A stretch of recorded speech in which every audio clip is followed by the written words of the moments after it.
Chris में मेरे प्यारे भाई और बहनों, आज के मनन चिंतन के लिए हम लेंगे यूहन्ना का सुसमाचार अध्याय 10 पद संख्याएं 11 से 18 तक। आप सभी मेरे साथ पवित्र वचन खोल सकते हैं। यीशु ने यह कहा, भला गड़रिया मैं हूँ। भला गड़रिया अपनी भेड़ों के लिए अपने प्राण देता है।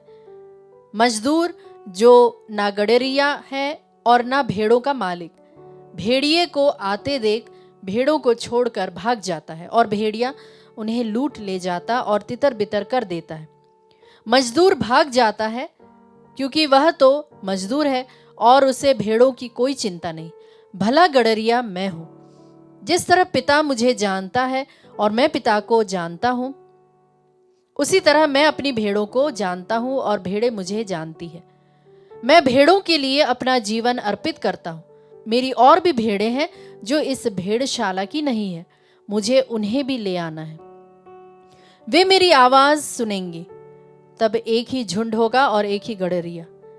पिता मुझे इसलिए प्यार करता है कि मैं अपना जीवन अर्पित करता हूँ, बाद में मैं उसे फिर ग्रहण करूंगा। कोई भी मुझसे मेरा जीवन नहीं हर सकता, मैं स्वयं उसे अर्पित करता हूँ। मुझे अपना जीवन अर्पित करने का और उसे फिर ग्रहण करने का अधिकार है। मुझे पिता की ओर से यह आदेश मिला है। प्रभु का पवित्र सुसमाचार। हे क्रिस, तेरी स्तुति हो। क्रिस में मेरे प्यारे भाई और बहनों, अभी अभी हमने भले गड़रिये के बारे में सुना। प्रभु का वचन कहता है कि भला गड़रिया मैं हूं। प्यारे मित्रों, यीशु ने अपने लिए कई उपमाएं दी हैं, जैसे कि मैं जीवन की रोटी हूं, मैं जीवन की ज्योति हूं और मैं ही मार्ग, सत्य और जीवन हूं। पर प्रभु ने यहां पर क्या कहा है कि मैं भला गड़रिया हूं। क्यों? क्योंकि हम सब, चाहे माने या ना माने, कभी ना कभी भटकी हुई भेड़ बन जाते हैं। मतलब अधिकांश ऐसा होता है। जैसे कि ईसाया अध्याय 53 पद संख्या 6 में प्रभु का वचन कहता है कि हम सब भेड़ों के समान भटक गए थे। सोचिए, आप कब भटके हुए महसूस करते हैं? क्या डर, अकेलापन या पाप आपको कभी दूर ले जाता है स्वयं से, अपने आप से? यह वह समय है जब प्रभु यीशु अपने झुंड में कदम रखते हैं। प्यारे मित्रों, यीशु हमें बताते हैं कि वह हमारे लिए क्या करते हैं। दुनिया कहती है अपना बचाओ, और यीशु कहते हैं कि मैं अपना जीवन न्यौछावर करता हूं, देता हूं। यूहन्ना का सुसमाचार अध्याय 15 उसकी पद संख्या 13 में प्रभु हमें याद दिलाते हैं कि इससे बड़ा प्रेम किसी का नहीं है कि वह अपने मित्रों के लिए अपने प्राण दे दे। क्रूस कोई दुर्घटना नहीं है, परंतु वह वास्तविकता है। यह प्रेम और निर्णय का जीता जागता बलिदान था। यीशु मजदूर और गड़रिये की तुलना करते हैं। आप सोचिए, मजदूर जो होते हैं वे खतरा देखकर भाग जाते हैं, लेकिन यीशु जो होता है खतरे में ही खड़ा रहता है।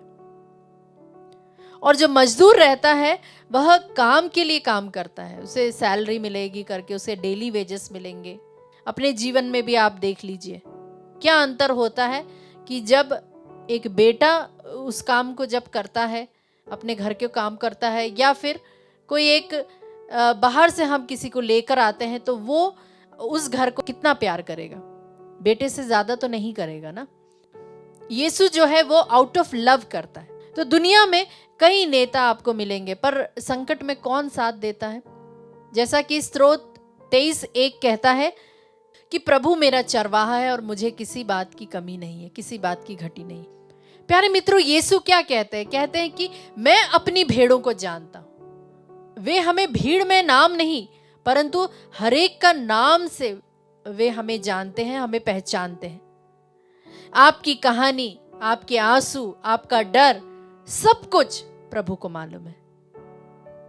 ईसाया 43:1 प्रभु का वचन कहता है कि मैंने तुझे नाम लेके बुलाया और तू मेरा है।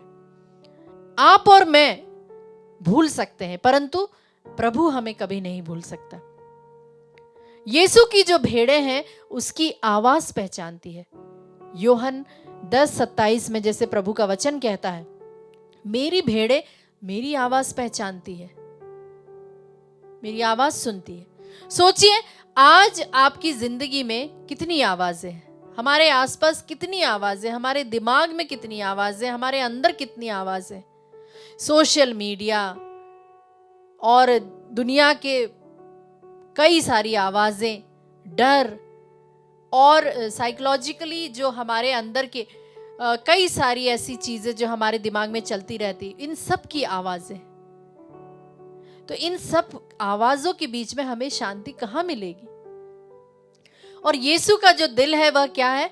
सिर्फ हमारे समुदाय तक सीमित नहीं है। प्रभु का वचन जैसे कहता है कि मेरी और भी भेड़ें हैं जो कि अभी इस वक्त इस झुंड में नहीं है, और प्रभु की इच्छा है कि वे भी उसी झुंड में आ जाएं, क्योंकि यह जो मिशन है यह केवल क्रिस्तियों के लिए नहीं है, क्रिस्तियों तक सीमित नहीं है। प्रभु का वचन सन्मति का सुसमाचार अध्याय 28 उसके पद संख्या 19 में कहता है कि तुम सभी जातियों में जाओ और जाकर शिष्य बनाओ और पिता पुत्र पवित्र आत्मा के नाम से बपतिस्मा दो। प्रभु कहता है सब लोग एक ही झुंड में आए, प्रभु की यही इच्छा है। प्यारे मित्रों, हम चर्च में हो सकते हैं, हम चर्च में बैठे हुए होंगे, प्रार्थना में बैठे हुए होंगे, लेकिन हम वाकई में वहां पर उपस्थित है कि नहीं है, ये बात हमें अपने आप से पूछना चाहिए। प्यारे मित्रों, प्रभु यीशु ने अपने प्राण को जो क्रूस पर न्योछावर किया, वहां पर उसकी कहानी खत्म नहीं होती है। पुनरुत्थान ने ही उसे जीत बना दिया। जहां पर क्रूस जो है वह हार का चिन्ह था, हार का प्रतीक था, वही प्रभु यीशु का पुनरुत्थान जो है वह उसकी जीत का प्रतीक है। हम याद करें संत योहन का सुसमाचार अध्याय 11 पद संख्या 25 में, जहां पर लाजरुस को प्रभु वापस से जीवन दान देते हैं। 4 दिन के बाद जब वो सड़ जाता है उसका शरीर, तब प्रभु ये घोषणा करते हैं कि मैं पुनरुत्थान और जीवन हूं। तो जो आपकी और मेरी सफलता है, जो टूटन है, जो पाप है, वह अंतिम अध्याय नहीं है हमारे जीवन का। आप सोचिए प्यारे मित्रों, जब डर आए तो क्या मैं याद कर पाती हूं या कर पाता हूं कि प्रभु यीशु वह सच्चा गडरिया मेरे साथ है? जब पाप हमें बुलाता है, हमें टेम्पटेशंस आते हैं, तो क्या मैं उसकी आवाज पहचान पाती हूं या पाता हूं? जब मैं टूट जाता हूं तो क्या मैं भरोसा कर पाता हूं, या क्या मैं उसे खोजने की कोशिश करता हूं? क्या मैं अपने गडरिये की आवाज को सुन पाता हूं और उसे पहचान पाता हूं? क्या मैं उसके साथ चलने के लिए तैयार रहता हूं? आइए मित्रों, हम ये सभी प्रश्नों को अपने आप से पूछें, अपना इवैल्यूएशन करें, हम आत्मचिंतन करें और प्रभु से इस वक्त प्रार्थना करें कि हे प्यारे प्रभु यीशु, तू मेरा भला गडरिया है। प्रभु मुझे अपनी आवाज को पहचानना सिखा।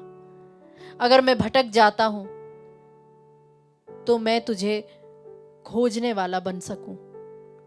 अगर मैं गिर जाता हूं तो मुझे उठने के लिए साहस प्रदान करे प्रभु। प्यारे प्रभु जी, मैं तेरे झुंड में बना रहूं और साथ ही साथ मैं दूसरों को भी इस झुंड में ला सकूं। प्यारे मित्रों, याद रखिए आप अकेले नहीं हैं। आपके और मेरे पास हमारे भले चरवाहा हैं जिन्होंने हमारे लिए अपनी जान दे दी है। आमीन।